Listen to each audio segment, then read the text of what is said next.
नमस्कार दोस्तों, मेरा नाम है शिवशंकर तिवारी और आप देख रहे हैं आपका अपना YouTube channel exam warriors begins. दोस्तों, आज की इस वीडियो में नदियों के उद्गम स्थल को लेकर के आए हैं, जो कि सभी एक दिवसीय परीक्षाओं के लिए बहुत ज़्यादा महत्वपूर्ण है। सभी परीक्षाओं में नदियों के उद्गम स्थल और उनके मुहानों से संबंधित प्रश्न पूछे जाते हैं। इसके अलावा कौन सी नदियाँ किस राज्य से होकर के बहती हैं, वो भी हम इस वीडियो में आपको बताएंगे मैप के थ्रू। इस मैप को हम यहाँ पे आपको दिखाएंगे और इस मैप में कौन कौन सी नदी किस किस राज्य से होकर के बहती है, क्या उनका डायरेक्शन होता है, ये सब कुछ आपको विजुअलाइज करके दिखाएंगे। ऐसे में आपको ये सभी नदियों के उद्गम स्थल और उनके मुहाने अच्छे तरीके से आपको याद हो जाएंगे। तो चलिए शुरुआत करते हैं इस वीडियो को, लेकिन उसके पहले आपको बता दूं, वीडियो अगर अच्छा लगे तो ज़रूर आप इसे लाइक कर दीजिएगा और चैनल को सब्सक्राइब करिए, ताकि इस तरह के जो भी रिलेटेड वीडियोस होती हैं जो आपके एग्जाम के पॉइंट ऑफ व्यू से काफ़ी ज़्यादा इंपॉर्टेंट होते हैं, वो कंटिन्यूसली हम यहाँ लेकर के आते हैं, तो आपको उन सारी वीडियोज़ की नोटिफिकेशन टाइम टू टाइम पे मिलती रहे। तो चलिए यहाँ पर शुरुआत करते हैं अपने प्रश्न के पहले प्रश्न को। तो देखिए, सबसे पहला जो प्रश्न है वो है सिंधु नदी, जो कि जिसे हम इंडस कहते हैं, कहाँ से निकलती है, इसका आंसर आपको करना है। तो देखिए, सिंधु नदी जो है वो निकलती कहाँ से है, मानसरोवर झील जो कि तिब्बत में है, वहाँ से निकलती है। इसका जो उद्गम स्थल है वो मानसरोवर झील के निकट सनोख्वाब हिमनद से है, जो कि तिब्बत में है। और इसका मुहाना यानी कि जहाँ पर नदी गिरती है वो कहाँ पे है, अरब सागर में है। ठीक है, तो अब आप इसे मैप के थ्रू देख सकते हो। तो देखिए, मैप को मैं यहाँ पे आपको दिखाना चाहूँगा। तो अगर आप इस मैप को देखें तो आपको यहाँ पे समझ में आ जाएगा कि ये जो देख रहे हो आप, जम्मू कश्मीर का जो क्षेत्र है, यहाँ पर इंडस रिवर जो है, ये झील देख रहे हो जो वो राकस ताल है। इसी झील से जो है वो इंडस रिवर यहाँ से निकलती है और इस तरीके से ये जो क्षेत्र है, लद्दाख का रीजन जो है, यहाँ से होते हुए ये आगे की तरफ बढ़ती है, गिलगित बाल्टिस्तान होते हुए पाकिस्तान ऑक्यूपाइड कश्मीर, और ये फिर पाकिस्तान में चली जाती है। ठीक है, पाकिस्तान में ये जाकर के पाकिस्तान की जो सिंध प्रोविंस है वहाँ पर जाती है और इस तरीके से ये आगे बढ़ते हुए फाइनली जाकर के अरब सागर में यहाँ पे गिर जाती है। ठीक है, तो ये पूरा का पूरा जो है वो इंडस रिवर का मैप है, जो कि आप इस तरीके से आप देख सकते हो कि ये काफ़ी लंबी रिवर है और पाकिस्तान की ये सबसे बड़ी रिवर कही जाती है। इंडिया में इसका बहुत ज़्यादा लेंथ नहीं है। और आपको पता है कि 1960 में जो India and Pakistan water treaty हुआ था, उसके अकॉर्डिंग इंडस रिवर का ज़्यादातर जो पानी है वो पाकिस्तान में ही जाता है। ठीक है, चलिए आप देखते हैं अपने अगले प्रश्न को। तो अगला जो प्रश्न यहाँ पूछा जा रहा है कि सतलज नदी का उद्गम स्थल क्या है, वो आपको बताना है। तो देखिए, सतलज नदी भी जो है वो राकस ताल जो झील है तिब्बत में, वहीं से निकलती है। इसका भी जो उद्गम स्थल है वो मानसरोवर के निकट राकस ताल से है और इसका मुहाना जो है वो चेनाब नदी है, जो कि चेनाब नदी में जाकर के ये फाइनली मिल जाती है। तो अब देखते हैं आगे इनका मैप क्या है। तो देखिए, आपको बता दूं, सतलज रिवर की बात करी गई थी। तो देखिए, ये है जो मानसरोवर झील और यहीं से एक जगह है राकस ताल। यहाँ से नदी जो है भारत में एंटर करती है हिमाचल प्रदेश में, और इस तरीके से हिमाचल प्रदेश से बाद में फिर ये जाकर के पंजाब और इस तरीके से आगे बहते हुए ये पाकिस्तान में जाती है और फाइनली जा करके ये चेनाब नदी में जा करके मिल जाती है और ये आगे इंडस में मिल करके फिर से इधर। तो इसका जो मुहाना है वो चेनाब रिवर है और ये जो ओरिजिनेट होती है वो राकस ताल झील जो है वहां से ओरिजिनेट होती है। भारत में ये हिमाचल प्रदेश में प्रवेश करती है। इसके ऊपर एक यहाँ पर बहुत बड़ा सा डैम बना हुआ है जो हिमाचल प्रदेश और पंजाब के बीच में है। क्या आपको उस डैम का नाम याद है? तो आप मुझे कमेंट में जरूर करिएगा। ठीक है, देखिए, ये सारे जो क्वेश्चंस हैं काफ़ी ज़्यादा इंपॉर्टेंट है और एग्जाम में कई बार पूछे जाते हैं। इसलिए आप इन प्रश्नों को सही तरीके से पढ़ें और उन्हें याद भी कर लें, ताकि आगे जो भी एग्जाम होगा उसमें कम से कम 1 से 2 नंबर आपके पक्के हो जाएं। चलिए आगे देखते हैं। अगला प्रश्न यहाँ पे पूछा जा रहा है कि झेलम नदी कहाँ से निकलती है। देखिए, झेलम नदी की बात कही जा रही है। तो झेलम नदी जो है वो जम्मू कश्मीर में जो शेषनाग झील है वहां से निकलती है और ये आपका करेक्ट आंसर यहाँ पे हो जाएगा। तो देखिए, जम्मू कश्मीर के निकट वेरीनाग के समीप शेषनाग झील से ये जो झेलम नदी है वो निकलती है और इसका मुहाना भी जो है वो चेनाब नदी में है। देखिए, नदियों को आप मैप के थ्रू पढ़ेंगे तो आपको लोकेशन याद रहेगा और इस तरीके से आप किसी भी नदी के मुहाने और उनके उद्गम स्थल के बारे में कभी भी नहीं भूलेंगे। देखिए, चेनाब नदी आपको यहाँ पे दिखेगी। ये जो है वो चेनाब नदी का डायरेक्शन है। आप यहाँ पे देख सकते हैं, इतनी बड़ी है, जो कि कश्मीर के यहाँ पर शेषनाग झील है वहीं से ये निकलती है। ठीक है, और आगे चल करके ये पाकिस्तान में पहुंचती है और यहाँ पर ये दोबारा से झेलम नदी में जा करके मिल जाती है। ठीक है, तो ये चीज़ है। और आपको पता होगा कि चेनाब नदी जो है वो एक तरीके से झेलम नदी जो है वो एक तरीके से, मैंने यहाँ पे चेनाब को बताया शायद। ठीक है, तो झेलम नदी जो है ये रही। ठीक है, ये झेलम नदी है और ये जो झेलम नदी है पाकिस्तान और इंडिया के बीच में बॉर्डर भी बनाती है। ठीक है, काफी अच्छा मतलब एक नेचुरल बॉर्डर है इंडिया और पाकिस्तान के बीच में, जो कि झेलम नदी के द्वारा ये बनाया जाता है। ठीक है, तो ये जो लाइन आप देख रहे हैं ये है झेलम नदी। ठीक है, चलिए आगे देखते हैं, अगला प्रश्न देखते हैं। यहाँ पर अगला प्रश्न क्या है? देखिए अगला प्रश्न पूछा गया चिनाब नदी को लेकर के कि चिनाब नदी का उद्गम स्थल क्या है। ठीक है, तो चिनाब नदी को आपको पता होना चाहिए कि चिनाब नदी जो है वो हिमाचल प्रदेश के जो बारालाचा दर्रा है वहां से ये निकलती है, और यही आपका आंसर होना चाहिए। इसके इंपॉर्टेंट कुछ पॉइंट्स है वो हम देख लेते हैं। देखिए चिनाब नदी भारत के हिमाचल प्रदेश के लाहौल और स्पीति जिले के ऊपरी हिमालय में तांदी, चंद्रा और भागर नदियों के संगम से बनती है, जो कि बारालाचा दर्रा से निकलती है। इसका जो मुहाना है वो सतलज नदी में मिलता है। ठीक है, तो अब देखिए हम चिनाब नदी की बात करते हैं, तो देखिए चिनाब नदी कहाँ पर है। तो आप ये देख सकते हो चिनाब नदी ये है। ठीक है, चिनाब नदी के लिए बताया गया यहाँ पर, माफ करिएगा दोस्तों, वो जो मैप मैंने लिया था उसमें जो रिवर्स के जो लोकेशंस थे वो गलत दिया गया था। अभी मैंने दूसरा मैप जो कि एक्चुअल है वो लेकर के आया हूँ।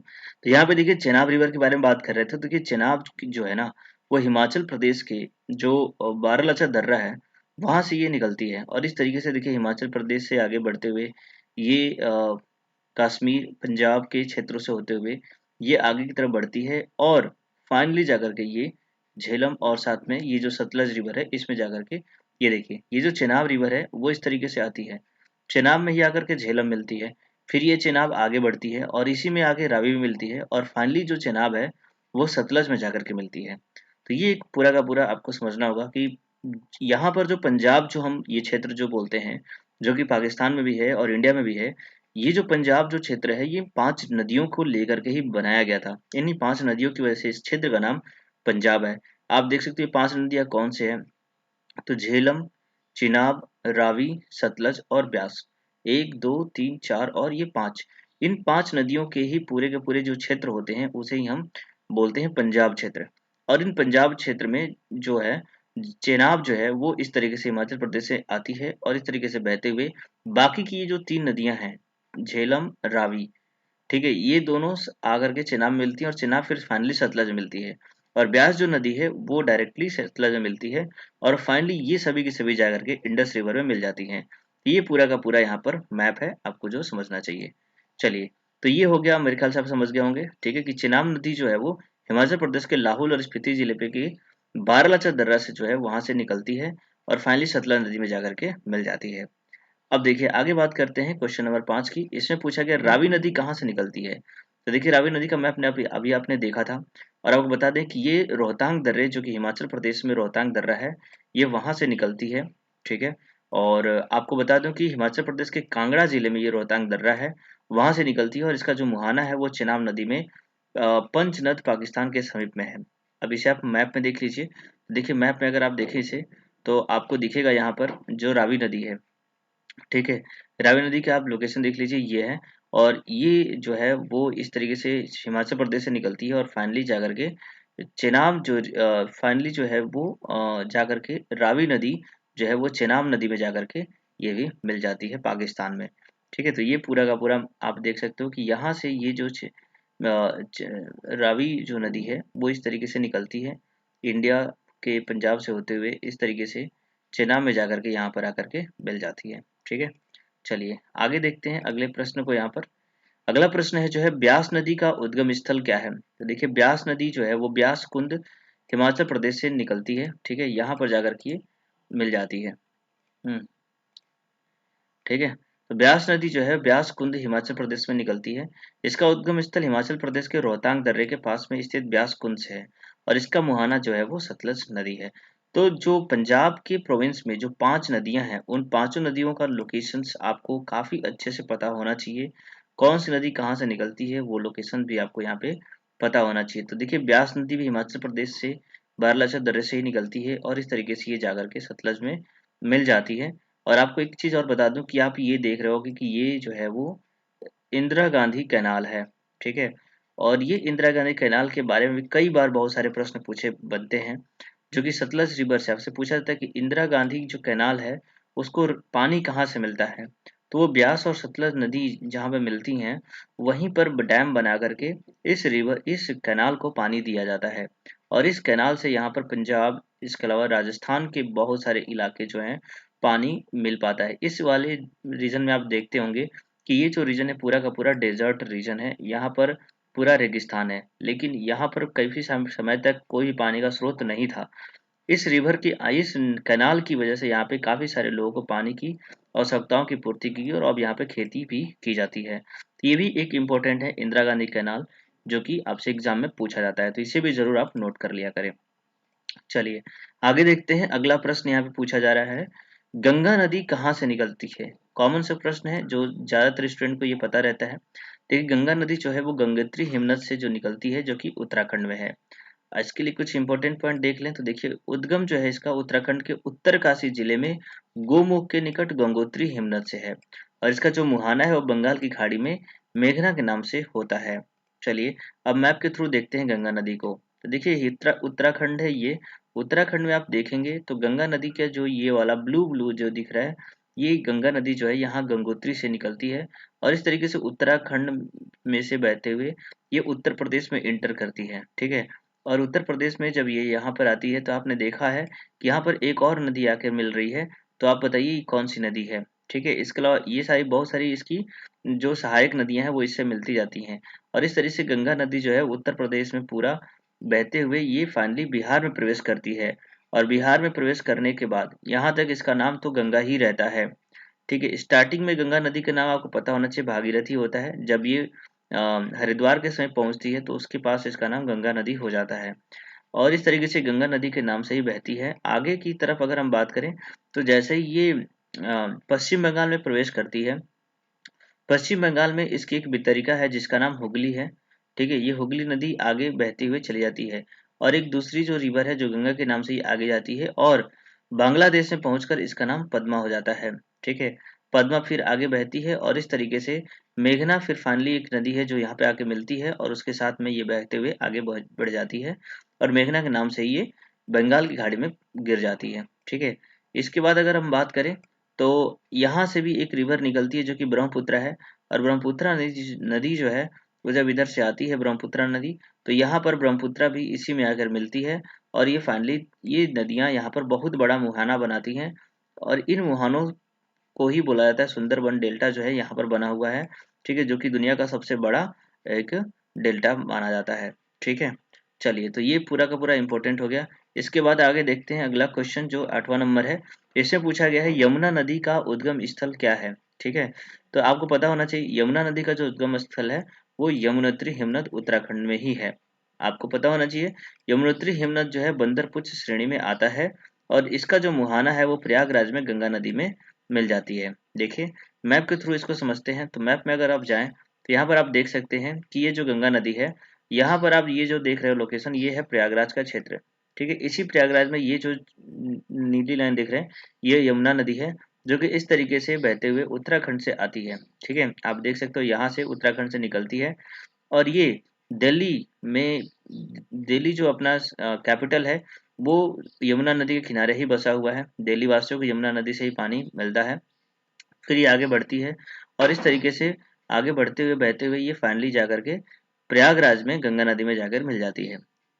आपको पता होना चाहिए कि जमुना नदी जो है गंगा नदी की सबसे बड़ी सहायक नदी है। ठीक है, इसके साथ में और कई सारी नदियां जो हैं मध्य प्रदेश से, राजस्थान से, इस तरीके से आने वाली नदियां जो हैं वो जमुना में मिलती है, और फाइनली बहुत ज़्यादा अमाउंट जो पानी है वो गंगा नदी में मिला देती है। ठीक है, तो इस तरीके से इस यमुना नदी का जो मुख है जो मतलब उद्गम है वो यमुनोत्री है, और जो मुहाना है इसका वो गंगा नदी है जो कि प्रयागराज में स्थित है। ठीक है, चलिए आगे देखते हैं। उम्मीद करता हूँ कि आपको ये सभी प्रश्न जो हैं वो काफ़ी समझ में आ रहे होंगे, और आप डेफिनेटली इसे एंजॉय करेंगे, एक अच्छे तरीके से पढ़ेंगे। तो कृपया करके आप इसे ज़रूर लाइक करिए ताकि हमारा भी मोटिवेशन बढ़े, और दोस्तों के साथ शेयर करिए, और चैनल को अगर अब तक सब्सक्राइब नहीं किया तो आप इसे सब्सक्राइब करिए, ताकि जो भी अपडेट्स आए एग्ज़ाम से रिलेटेड वो मैं यहाँ पे देता रहता हूँ। आपको पता है कि मेरे चैनल पे एग्ज़ाम से रिलेटेड जो भी, चाहे वो रेलवे का हो, एसएससी का हो, जो भी अपडेट्स होते हैं वो कंटिन्यूअसली यहाँ पे आपको मिलते रहते हैं। इसके अलावा एग्जाम की प्रिपरेशन कर रहे हो तो आपके लिए इतने इंपॉर्टेंट बने टॉपिक्स जो मैं कराता हूँ वो भी आपके लिए काफ़ी ज़्यादा इंपॉर्टेंट होता है। इसके पहले मैंने कई सारे टॉपिक्स ऑलरेडी करा रखे हैं, आपने अगर नहीं देखा तो उसे भी जाकर प्ले लिस्ट में जाकर के जरूर आप उसे भी देख लीजिए। चलिए आगे बात करते हैं क्वेश्चन नंबर 9। इसमें पूछा गया कि चंबल नदी कहाँ से निकलती है। ठीक है, तो देखिए चंबल नदी जो है वो जना पाव की पहाड़ी जो है मध्य प्रदेश में है वहां से ये निकलती है। ठीक है, इसके कुछ इंपॉर्टेंट पॉइंट आप देख लीजिए। देखिए मध्य प्रदेश के महू के निकट स्थित जना पाव की पहाड़ी से जो चंबल नदी है वो निकलती है, और इसका जो मुहाना है उत्तर प्रदेश के इटावा के समीप यमुना नदी में है। ठीक है, अब चलिए देखते हैं चंबल नदी कहाँ पर है। तो देखिए चंबल नदी की बात करें तो आपने ये देखा, ये है चंबल नदी। ठीक है, अब ये चंबल नदी जो है वो आप देख रहे हो कि यमुना नदी में आकर के मिलती है यहाँ पर। ठीक है, तो इस तरीके से लोकेशन जो है वो आपको पता होना। चंबल नदी पर आप देख सकते हो यहाँ पे गंगा सागर जो है वो एक डैम है जो यहाँ पे बना हुआ है मध्य प्रदेश में, जो काफी इंपोर्टेंट है, कई बार पूछा जाता है। ठीक है, तो ये भी आपको याद में रखना हो चाहिए। चलिए आगे देखते हैं अगला प्रश्न। अगला प्रश्न यहाँ पूछा गया है कि घाघरा नदी जिसे करनाली नदी के नाम से भी कहा जाता है वो कहाँ से निकलती है। ठीक है, घाघरा नदी वो कहाँ से निकलती है ये बताना है। तो देखिए घाघरा नदी भी जो है वो मानसरोवर झील के पास से निकलती है। देखिए बहुत सारी नदियां जो है हमारी वो मानसरोवर लेक से भारत में पहुंचती हैं। मानसरोवर लेक एक इम्पोर्टेंट लोकेशन है जहाँ पर काफी सारी नदियां इंडिया की बात करें तो निकलती हैं। आप देख लीजिए कि यहाँ पर आप देखोगे तो ये जो जगह है वो मानसरोवर लेक का एरिया है। ठीक है, जहाँ से इंडस, सतलज, नीचे की तरफ देखें तो अभी आपने देखा घाघरा, इसके अलावा यहाँ पर ब्रह्मपुत्र रिवर जो है इंडिया में आती है। कई सारी नदियां जो है इस लोकेशन से निकलती हैं। हिमालयी रीजन होता है, यहाँ पर काफी सारा सोर्स है और यहीं से, और ये जो नदियां हैं जो हिमालय के उस पार से निकल, जैसे हिमालय की अगर लोकेशन देखें तो आप ये वाला जो पूरा का पूरा लाइन है ये हिमालय का है, और ये जो ऊपर का जो क्षेत्र है वो बृहद हिमालय का है। तो ये पूरा का पूरा नेपाल जो है हिमालयी रीजन है, लेकिन ये नदियां जो है हिमालय के उस पार की रिवर रिवर हैं। इसलिए इसको हम क्या कहते हैं, ट्रांस हिमालयन रिवर्स कहते हैं। यानी कि हिमालय की पहले की नदियां हैं, जब हिमालय बना नहीं था तब से ये नदियां बहती आ रही हैं। इसीलिए हिमालय जो कि इतनी ऊंचाई है इसके बावजूद ये नदियां इस हिमालय को ब्रेक करके दर्रों से बहती हुई लगातार आज तक बहती रही हैं। ठीक है, तो ये भी एक इम्पोर्टेंट फैक्ट है जो आपको जानना चाहिए। चलिए आगे देखते हैं अगला प्रश्न यहाँ पूछा गया है।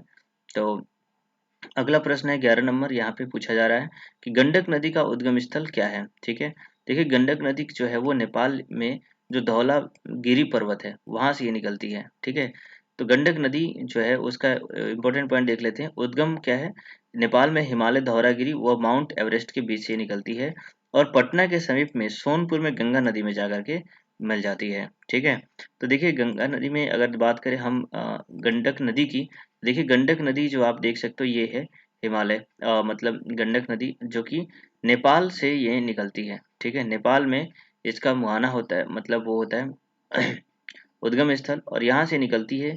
उत्तर प्रदेश में कुछ दूरी तक बहने के बाद ये बिहार में बहती है, और फाइनली सोनपुर में जाकर के गंगा नदी में जाकर के ये मिल जाती है। ठीक है, तो ये देखिए गंगा की जितनी भी सहायक नदियां हैं उनसे भी प्रश्न पूछे जाते हैं, वो कहाँ से निकलती हैं और कहाँ पर जाकर मिल जाती हैं, ये भी काफी ज्यादा इंपॉर्टेंट होता है। इसलिए इन चीजों को भी आप अच्छे से पढ़ लें और याद रखें। ठीक है, चलिए आगे देखते हैं अगला प्रश्न जो पूछा गया कोसी नदी से पूछा गया है। देखिए कोसी नदी कहाँ से निकलती है पूछा जा रहा है। तो देखिए कोसी नदी जो है वो अरुण धारा नेपाल से निकलती है। ठीक है, इसका उद्गम स्थल जो है वो नेपाल में अरुण धारा से है, और इसका मुहाना जो है वो कारागोल बिहार के दक्षिण पश्चिम में गंगा नदी में है। ठीक है, तो कोसी नदी जो कि आपको पता होना चाहिए कि बिहार का शोक बोला जाता है। ये देखिए कोसी नदी है जो कि नेपाल में, ठीक है, निकलती है, नेपाल से बहती है और सीधे बिहार में आती है, और बिहार में आकर के ये गंगा नदी में मिल जाती है। तो आपको पता होना चाहिए कि बिहार का जो शोक है वो कोसी नदी को क्यों कहा जाता है। होता क्या है कि नेपाल से जब ये निकलती है तो नेपाल एक पहाड़ी पर्वतीय क्षेत्र है, और वहां से ये नदी डायरेक्ट बिहार में प्रवेश करती है, जिसकी वजह से काफी सारा पानी ये लेकर के आती है और बहुत तेजी से आती है, जिसकी वजह से इसका कटाव क्षेत्र इतना ज्यादा है कि इसके ऊपर डैम बनाना भी मुश्किल है। अगर डैम बनता है तो नदी रास्ता अपना बदल देती है और वो दूसरे रास्ते से बहना शुरू कर देती है। ऐसे में डैम बनाने का भी कोई अभियान जो है वो सक्सेसफुल इस पे नहीं हो पाता है। काफी सारे लोग इससे परेशान होते हैं और हर साल इसकी वजह से लाखों करोड़ों के फसल बर्बाद होते हैं और हजारों लोगों की जिंदगी तबाह हो जाती है। ठीक है, तो ये भी आपको इम्पोर्टेंट फैक्ट है जो आपको जानना चाहिए। चलिए आगे देखते हैं। अगला जो प्रश्न है वो बेतवा नदी से पूछा गया है कि बेतवा नदी कहाँ से निकलती है। देखिए बेतवा नदी जो है वो विंध्याचल की पहाड़ियों से निकलती है। ठीक है, आपको पता होना चाहिए कि इसका उद्गम जो है मध्य प्रदेश में विंध्याचल पर्वत से है, और इसका मुहाना जो है वो हमीरपुर के पास यमुना नदी में है। ठीक है। अब बेतवा नदी को अगर आप मैप में देखें तो आप यहाँ पे देख सकते हैं कि ये है बेतवा नदी, जो कि मध्य प्रदेश में यहाँ से निकलती है और इस तरीके से बहते हुए ये यमुना नदी में जाकर के मिल जाती है। तो यमुना की जो प्रमुख सहायक नदियां हैं उसमें से चंबल, बेतवा, केन, टोंस, ये सारी नदियां हैं जो यमुना की सहायक नदी है। ठीक है। तो इस तरीके से गंगा की जो सहायक नदियां हैं उनको भी आप याद रखेंगे, और ये सहायक नदियों से संबंधित प्रश्न भी एग्जाम में जरूर पूछा जाता है। ठीक है।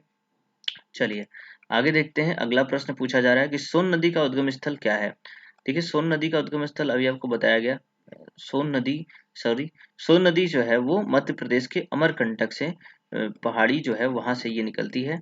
ये आपके लिए इम्पोर्टेंट है। तो उद्गम स्थल मध्य प्रदेश के अमरकंटक की पहाड़ी से है और पटना के समय में दानापुर में जाकर ये गंगा नदी में मिल जाती है। तो ये भी एक गंगा की सहायक नदी है जो कि सोन रिवर है। आप यहाँ से देख सकते हैं कि सोन नदी जो है वो गंगा में जाकर के बिहार में मिलती है। ये देख लो ये वाली जो लाइन है यही सोन नदी है जो गंगा में जाकर के मिल जाती है। ठीक है। चलिए आगे देखते हैं। अगला प्रश्न यहाँ पे पूछते हैं। अगला प्रश्न यहाँ पे पूछा जा रहा है कि गोमती नदी कहाँ से निकलती है। अब इम्पोर्टेंट जो प्रश्न है, इम्पोर्टेंट जो नदियां हैं उन्हीं को मैं आपको मैप में दिखाऊंगा। ठीक है। कंटिन्यूसली यहाँ पे चलते हैं। देखिए गोमती नदी जो है वो कहाँ से निकलती है। तो गोमती नदी जो है वो फुलहर झील जो उत्तर प्रदेश में है वहां से ये निकलती है। तो फुलहर झील की पीलीभीत जिला जो कि उत्तर प्रदेश में है वहां से ये निकलती है और इसका जो मुहाना है वो गंगा नदी गाजीपुर में है। तो गंगा की जितनी भी सहायक नदियां हैं उसको मैंने करा दिया लाइन से। अब आप इन्हें जरूर याद रख लें। इसके बाद देखते हैं देखिए तीस्ता नदी जो है वो कहाँ से निकलती है। तीस्ता नदी जो है पाउ हुनरी हिमनद जो कि सिक्किम में है वहां से निकलती है। अब इसका लोकेशन आपको जरूर देखना चाहिए। देखिए आपको बता दूं कि तीस्ता नदी जो है वो सिक्किम में बहती है। यहाँ पर पाव हुनरी जो ग्लेशियर झील है वहां से निकलती है और ये सिक्किम में बहते हुए कुछ पार्ट ऑफ वेस्ट बंगाल और इस तरीके से बहते हुए ये आकर के ब्रह्मपुत्र नदी में, जो कि ये ब्रह्मपुत्र नदी इसमें आकर के मिल जाती है। तो तीस्ता नदी भी सिक्किम की बहुत इंपॉर्टेंट रिवर है और जिसके बारे में कई बार प्रश्न पूछे जाते हैं। ठीक है। तो ये आप जरूर याद रखें। चलिए इसका जो मुहाना है वो ब्रह्मपुत्र नदी है बांग्लादेश में, मैंने आपको बता दिया। चलिए आगे देखते हैं। अगला प्रश्न यहाँ पूछा गया है कि रामगंगा नदी का उद्गम स्थल क्या है।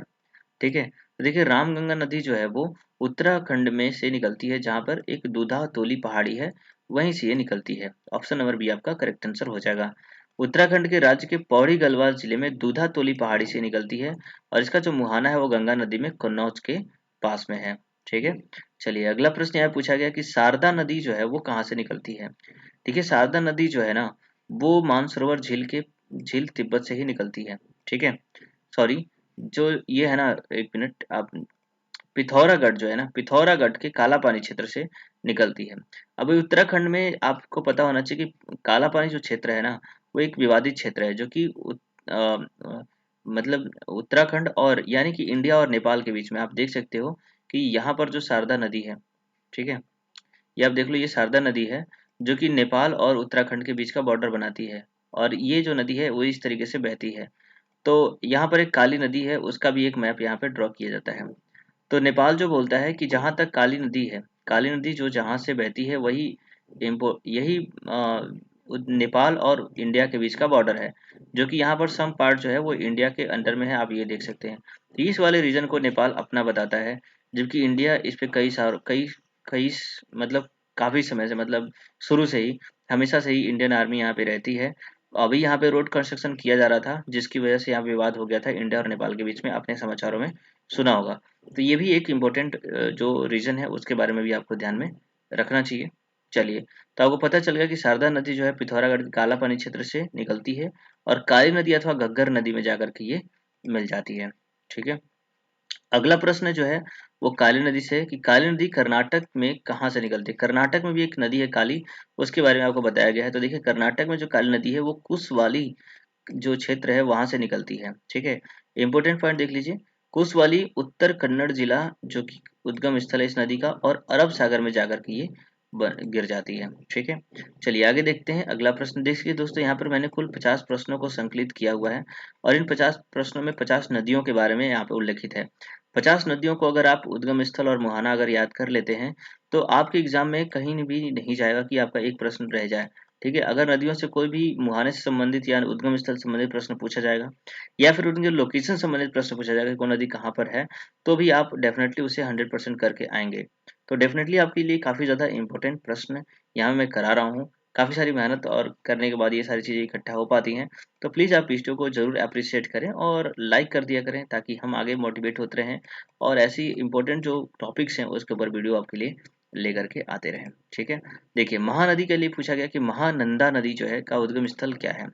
देखिए महानंदा नदी जो है वो दार्जिलिंग की पहाड़ियों से निकलती है। ठीक है, दार्जिलिंग आपको पता होना चाहिए कि वेस्ट बंगाल में है। आपको मैं लोकेशन दिखा देता हूँ। देखिए पहले आप ये देख लीजिए इंपॉर्टेंट पॉइंट कि उद्गम स्थल जो है दार्जिलिंग की पहाड़ियों से है, जो कि पश्चिम बंगाल के फरक्का के पास गंगा नदी में जाकर के मिल जाती है।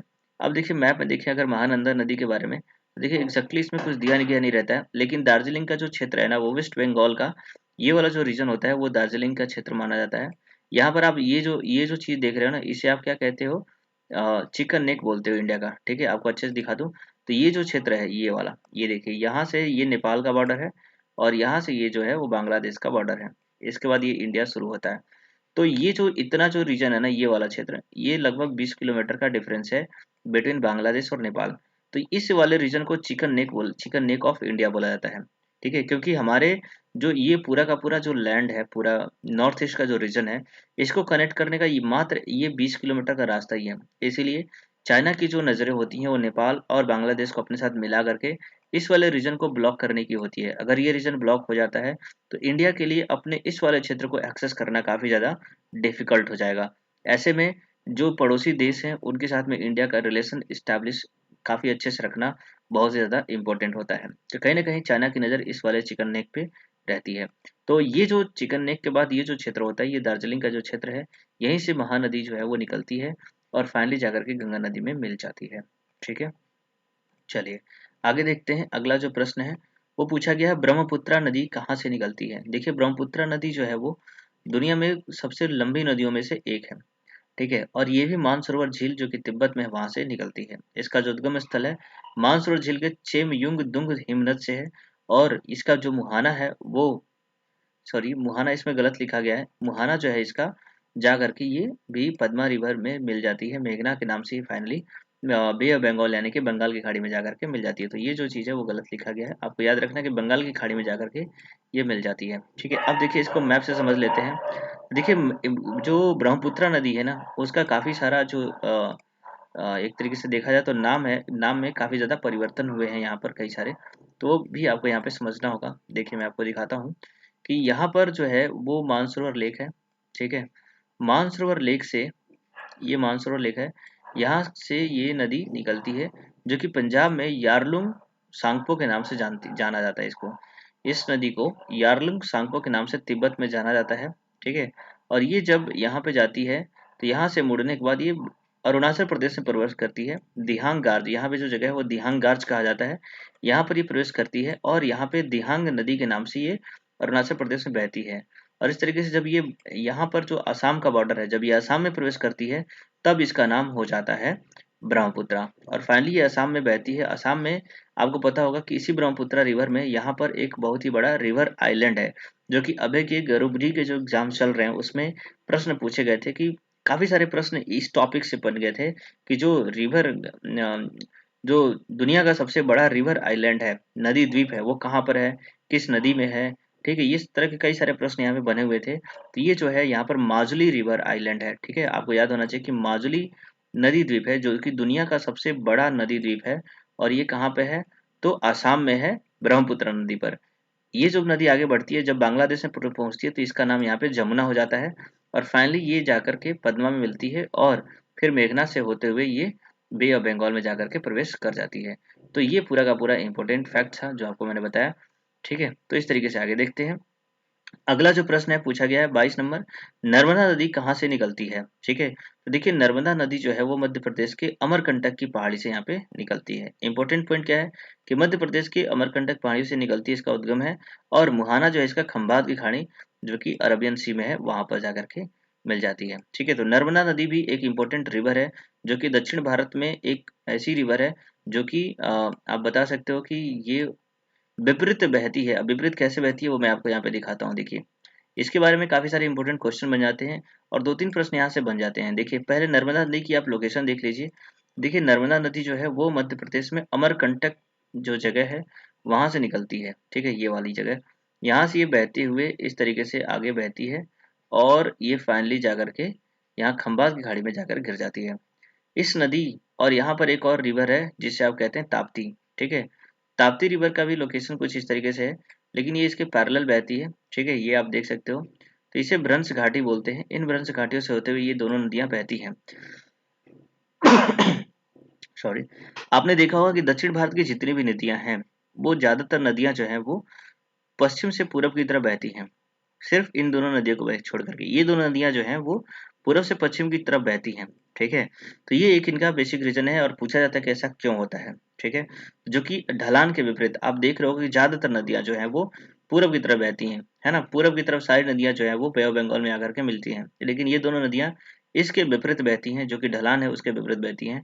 ऐसा इसलिए होता है क्योंकि यहाँ पर जो आप देख सकते हो कि एक विंध्याचल पर्वत है, और विंध्याचल पर्वत के बाद में दूसरा जो पर्वत है वो है सतपुड़ा रेंज। ठीक है, इन सभी रेंज की वजह से ये जो भ्रंश घाटियां बहती हैं नदियां, दोनों दोनों की दोनों नदियां भ्रंश घाटियां बहती हैं, और इस वजह से ये दूसरे डायरेक्शन में न बह करके ढाल के विपरीत ये पश्चिम से पूरब से पश्चिम की तरफ बहती हैं। ठीक है, और इस नदी पर अभी गुजरात में एक बहुत बड़ा जो था वो डैम बनाया गया था, सरदार सरोवर डैम, जो कि आपको पता होगा, जहां पर सरदार वल्लभ भाई पटेल की सबसे ऊंची, दुनिया की सबसे ऊंची मूर्ति यहाँ पे बनाई गई थी। तो आपको भी पता होना चाहिए। ठीक है, जिसे हम यूनिटी ऑफ स्टैचू के नाम से जानते हैं।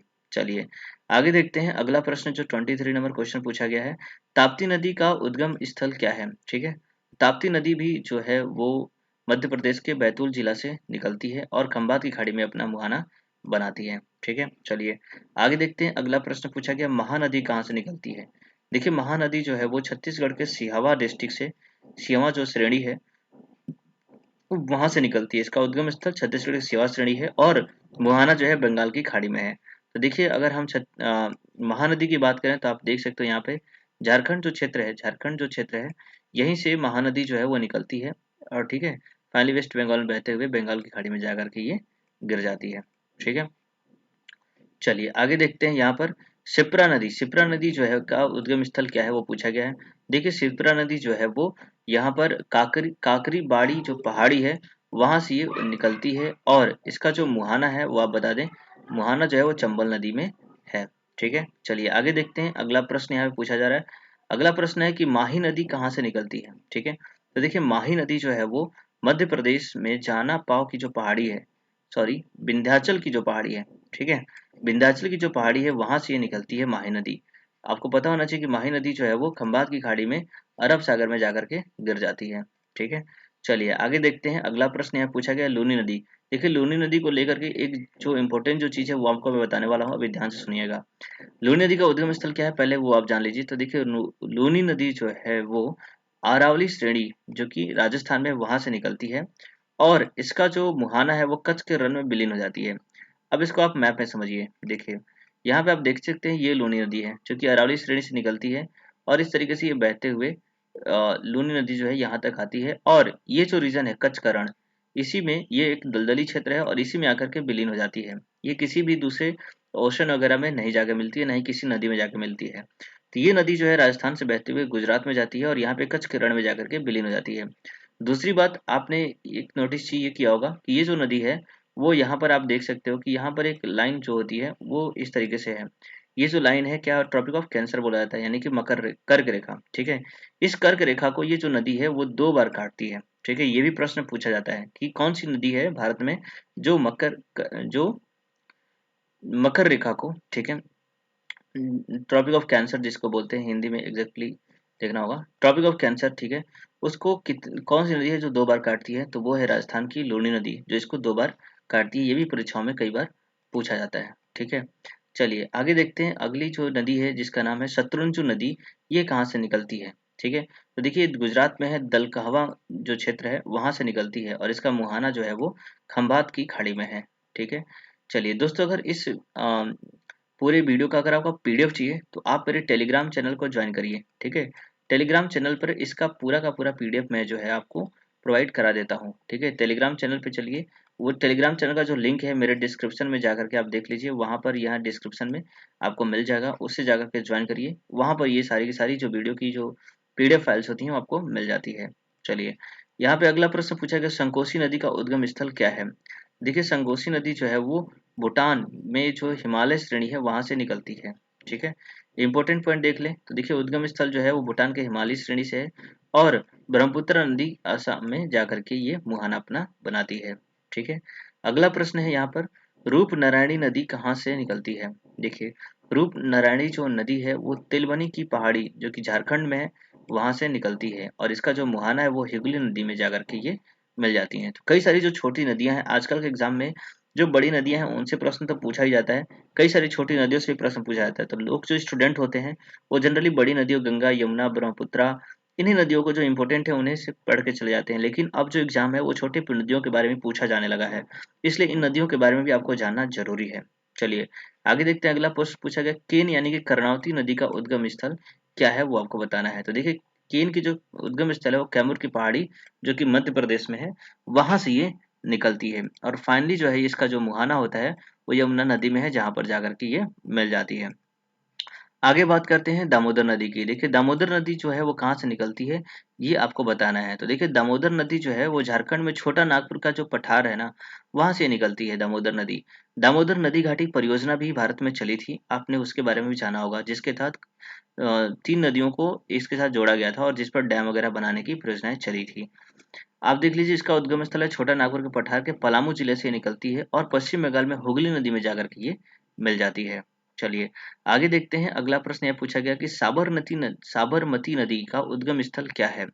देखिए साबरमती नदी जो है वो राजस्थान के उदयपुर में अरावली श्रेणी से ये निकलती है। ठीक है, और ये इम्पोर्टेंट है। इसके अलावा अगर हम मुहाना की बात करें तो ये भी खंबा की खाड़ी में जाकर के गिर जाती है।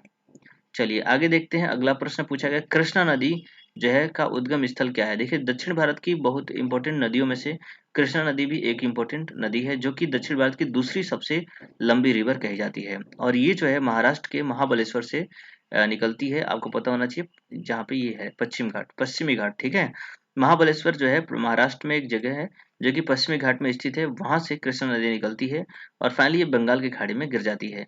अब इसे अगर आप मैप में देखें तो आप यहाँ पे देख सकते हैं कि ये महाराष्ट्र रीजन। ठीक है, और यहाँ पर आपको कृष्णा नदी दिखेगा। ठीक है, ये रही कृष्णा नदी जो कि बंगाल की खाड़ी में गिर रही है। तो इसके अगर आप मैप में देखें तो ये इस तरीके से अ, आपको देखना चाहिए, ये इसका लोकेशन एग्जैक्टली।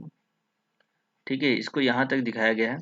जनरली ये भी ठीक नहीं लग रहा मुझे। ठीक है, क्योंकि ये यहाँ पर महाबलेश्वर जो क्षेत्र है वो इस रीजन में है और यहाँ से ये नदी निकलती है और फाइनली जो है वो कृष्णा नदी जो कि बे ऑफ बंगाल में जाकर के गिर जाती है।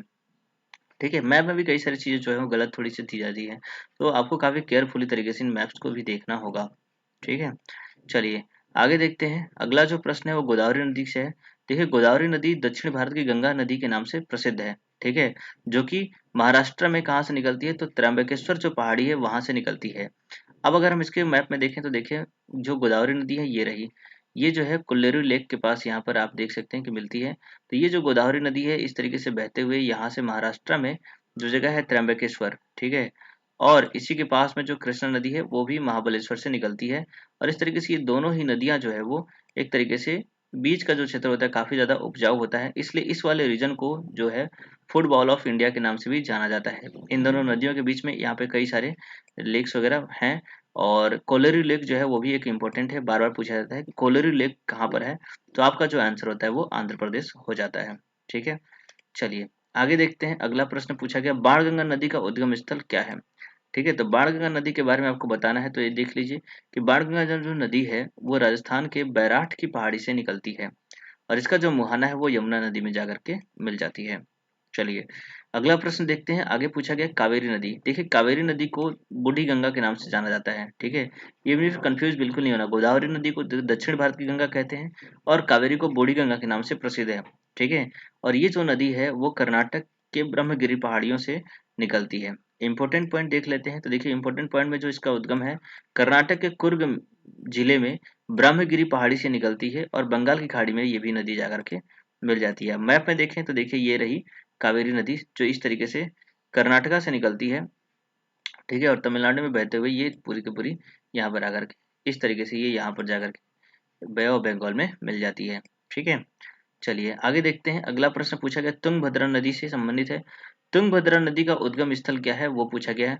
देखिए तुंगभद्रा नदी जो है वो कर्नाटक में पश्चिमी घाट से की पहाड़ियां जो है वहां से निकलती है और फाइनली ये कृष्णा नदी में ही जाकर के मिल जाती है। देखिए कृष्णा नदी दक्षिण भारत की एकमात्र ऐसी नदी है जिसे हम कहते हैं क्या, सदाबहार नदी, ठीक है, जिसे हम पेरिनियल रिवर कहते हैं। अब सदाबहार नदी क्या होती है वो भी आपको समझना चाहिए। सदाबहार, ये भी आपको समझना होगा। सदाबहार नदियां, देखिए ज्यादातर जो उत्तर भारत की नदियां, मैं समझाता हूँ इसको मैप के थ्रू। ज्यादातर जो उत्तर भारत की नदियां हैं उसे पेरिनियल रिवर बोलते हैं। पेरिनियल यानी कि ऐसी नदियां जिनमें सालों भर पानी रहता हो। तो उत्तर भारत की जितनी भी नदियां हैं वो सब की सब पेरिनियल रिवर्स हैं। क्यों? क्योंकि यहाँ पर जो हिमालय रीजन श्रेणियां हैं इस पे जो बर्फ जो रहते हैं वो सालों भर पिघलते रहते हैं, इसलिए इन नदियों में जो है वो पानी आता रहता है और कंटिन्यूअसली सालों भर इनसे पानी भारत को मिलता रहता है। लेकिन वहीं अगर हम बात करें दक्षिण भारत की नदियां, तो दक्षिण भारत की जो नदियों का जो स्रोत है वो ज्यादातर जो है वो पश्चिमी घाट है, ठीक है। पश्चिमी घाट से ज्यादातर जो नदियां हैं वो निकलती हैं और इन्हीं से इनको पानी का स्रोत मिलता है। लेकिन पश्चिमी घाट जो है काफी ऊंचा है नहीं, इसकी वजह से इस पे बर्फ वगैरह का कोई ऐसा स्नो वगैरह नहीं होता है, जिसकी वजह से गर्मी के दिनों में यहाँ पर पानी सूख जाता है और ये सारी की सारी नदियां गर्मी के दिनों में सूख जाती हैं, ठीक है, जिसमें पानी रहता है। ये सारी की सारी मौसमी नदियां हैं जो कि बरसात के समय में रहती हैं और गर्मियों के दिनों में सूख जाती हैं। लेकिन कावेरी नदी एकमात्र ऐसी नदी है जिसके अंदर सालों भर पानी पाया जा सकता है, ठीक है। और ये भी अब सूखने लग रही है, तो इसके ऊपर भी काफी सारे जो हैं वो प्रैक्टिकल, मतलब एक तरीके से इसके पानी को जीवंत करने की कोशिश की जा रही है। तो ऐसा क्यों होता है वो आप समझ लीजिए।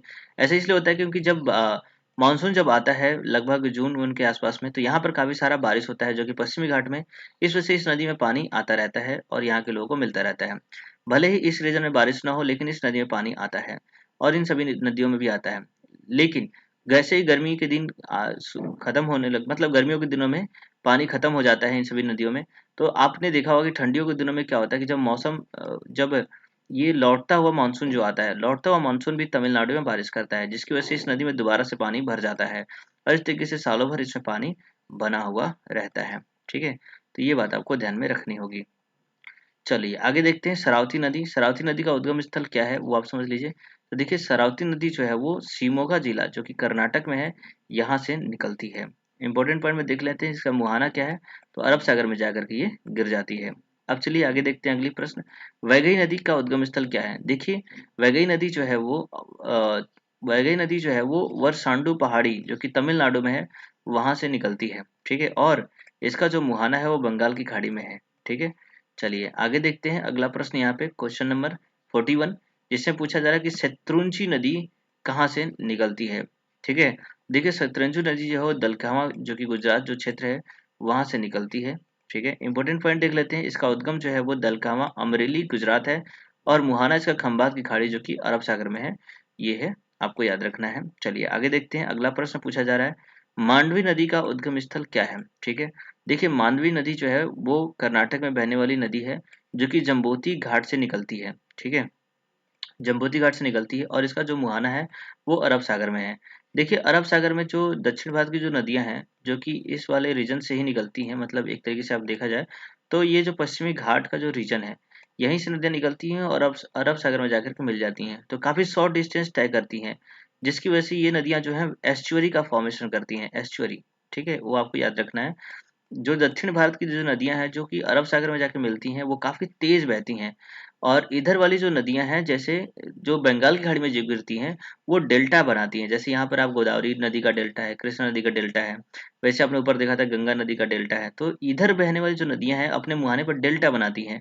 डेल्टा क्या होता है कि जब नदी समुद्र में मिलती है तो उसके पहले वो कई सारी वितरकाओं में टूट जाती है, तो उनके बीच का जो क्षेत्र होता है, जो जमीन होता है, जो हमें दिखाई देता है एक तरीके से दलदल होता है, तो वही सब जमीनों को हम बोलते हैं डेल्टा, यानी कि हिम हेड डेल्टा ही बोलते हैं, ठीक है।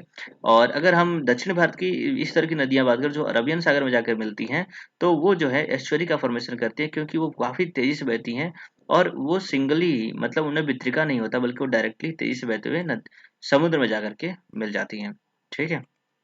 चलिए तो कुछ इंपॉर्टेंट पॉइंट्स है जो नदियों के बारे में है वो भी आपको जानना जरूरी होता है, इसलिए मैं बीच बीच में बता दे रहा हूँ। और ये इन्फॉर्मेशन आपको कैसी लग रही है जरूर आप मुझे कमेंट करके बताइएगा। अच्छी लग रही हो तो आप लाइक जरूर करिएगा, बार बार रिक्वेस्ट कर रहे हैं, प्लीज आप इसे जरूर लाइक करिए। और चैनल को ज़्यादा से ज़्यादा होगा तो सब्सक्राइब करिए, अगर आपने अभी तक सब्सक्राइब नहीं किया है। दोस्तों के साथ शेयर भी करिए ताकि सबको अपनी जो नॉलेज है वो बढ़ाने का मौका यहाँ पे मिलता रहे। चलिए आगे देखते हैं। क्वेश्चन नंबर 43 जो है, बैतरणी नदी जो है वो पूछा गया कहाँ से निकलती है। देखिए बैतरणी नदी जो है वो त्रयंबक की पहाड़ी जो कि महाराष्ट्र में है वहां से निकलती है। नासिक जिला महाराष्ट्र में है और इसका भी मुहाना जो है वो अरब सागर में है, आपको ये याद रखना है। चलिए आगे देखते हैं। अगला प्रश्न जो है पूछा गया, भादर नदी का उद्गम स्थल क्या है। देखिए भादर नदी जो है वो राजकोट गुजरात से निकलती है, इसका उद्गम स्थल ये है और अरब सागर में इसका मुहाना बना लेती है। ठीक है, चलिए आगे देखते हैं। अगला प्रश्न यह पूछा गया है कि वेदती नदी कहाँ से निकलती है। ठीक है, वेदती नदी जो है वो यहाँ पर हुबली जो कर्नाटक में है वहां से निकलती है। ठीक है, और इसका भी मुहाना जो है वो अरब सागर में है। ठीक है, चलिए ये सारी इंपॉर्टेंट जो छोटी नदियां हैं इनके बारे में पूछा जाता है तो डेफिनेटली आप इसे जरूर याद रखें। इसमें किसी भी तरह की कोई परेशानी नहीं होनी चाहिए कि ये छोटी नदियां हैं तो इनके बारे में पूछा नहीं जाएगा। बिल्कुल, मैंने कई सारे एग्जाम्स में देखे हैं, काफी सारी छोटी नदियों के बारे में पूछ दिया जाता है, जो कि दक्षिण भारत की ज्यादातर जो छोटी नदियां उनसे, क्योंकि काफी सारे स्टूडेंट जो होते हैं सिर्फ और सिर्फ बड़ी नदियों और इंपॉर्टेंट जो नदियां जो हैं उनके बारे में ही पढ़ के जाते हैं, ऐसे में उनका एक प्रश्न छूट जाता है। तो आप ऐसा गलती बिल्कुल भी ना करें। भरतपुजा जनी नदी जो है वो काफी ज्यादा इंपॉर्टेंट है। ठीक है, और इससे भी प्रश्न कई बार पूछा भी गया है। इसका उद्गम स्थल पूछा गया तो देखिए इसका जो उद्गम स्थल है वो तमिलनाडु में अन्नामलई की जो पहाड़ी है वहां से है और ये इसका जो मुहाना है वो भी अरब सागर में हो जाता है। चलिए आगे देखते हैं। अगला प्रश्न पूछा गया कि स्वर्ण रेखा नदी जो है वो कहाँ से निकलती है। देखिए स्वर्ण रेखा जो नदी है वो छोटा नागपुर का जो पठार है झारखंड में वहां से निकलती है। और आपको पता होना चाहिए स्वर्ण रेखा नदी जो है वो आज के समय में सबसे ज्यादा केमिकल से दूषित होने वाली नदी है, जिसके अंदर किसी भी तरह का कोई भी जीव नहीं पाया जाता है, क्योंकि यहाँ पर सिंहभूम जिले के पास में है और उस जिले में जितने भी बड़ी बड़ी उद्योग इंडस्ट्रीज हैं, स्टील इंडस्ट्रीज हैं, कोयला इंडस्ट्रीज हैं, उन सभी का जो केमिकल प्रोडक्ट है वो इस नदी में आकर के गिरता है, जिसकी वजह से ये केमिकली रूप से पूरी तरीके से दूषित हो चुकी है। ठीक है, और इसमें किसी भी तरह का कोई भी जीव नहीं पाया जाता है। चलिए ये जो है बंगाल की खाड़ी में जाकर के मिल जाती है, ये भी आपको याद रखना है। अगला जो प्रश्न है बैतरणी नदी के बारे में पूछा गया। बैतरणी नदी का उद्गम स्थल क्या है वो आपको बताना है। देखिए बैतरणी नदी जो है क्वेझार की पहाड़ी जो कि उड़ीसा है वहां से निकलती है। ठीक है, और इसका जो मुहाना है वो बंगाल की खाड़ी में जाकर के गिर जाती है। चलिए आगे जो प्रश्न है, अगला प्रश्न जो पूछा गया, ब्रह्माणी नदी है वो कहाँ से निकलती है, ये आपसे पूछा गया है। तो देखिए ब्रह्माणी नदी जो है वो दक्षिण कोयल और शंख नदियों के मिलाने से जो उड़ीसा जो जगह है वहां से ये निकलती है। ठीक है, तो आपको पता होना चाहिए कि राउरकेला के उड़ीसा जो क्षेत्र है वहां से दक्षिण कुएर और शंख नदियों के मिलने से जो उद्गम होता है उसे ही अ, उसे ही इस नदी का नाम बोला जाता है क्या, ब्रह्माणी नदी। और ये जो है बंगाल की खाड़ी में जाकर के गिर जाती है। तो देखिए आज का आखिरी प्रश्न पढ़ते हैं। यहाँ पे 50वां क्वेश्चन है। इसमें पूछा गया वंशधारा नदी का उद्गम स्थल क्या है। ठीक है, देखिए वंशधारा नदी का जो उद्गम स्थल है वो कालाहांडी जो कि उड़ीसा में है ना। तो आप इसे याद रखें और इसका मुहाना भी बंगाल की खाड़ी में है। ठीक है, तो इस तरीके से मैंने देखिए यहाँ पर कुल आपको 50 प्रश्न यहाँ पे करा दिए जो कि ज़्यादा इंपॉर्टेंट थे, बहुत ज़्यादा, और आपके एग्जाम में कई बार ये प्रश्न पूछे जाते हैं। तो उम्मीद करता हूँ ये वीडियो आपको बहुत ही अच्छा लगा होगा और आपने इसको जरूर अभी तक लाइक कर दिया होगा, और अभी तक अभी लाइक नहीं किया तो अब आप प्लीज़ इसे कर दीजिए।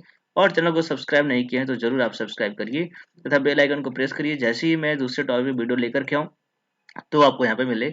इसके अलावा अगर आप चाहते हैं कोई टॉपिक तो आप सजेस्ट कर सकते हैं, कमेंट कर सकते हैं मुझे। ठीक है, तो चलिए आज के लिए इतने रखते हैं। आपका दिन शुभ रहे। जय हिंद, जय भारत।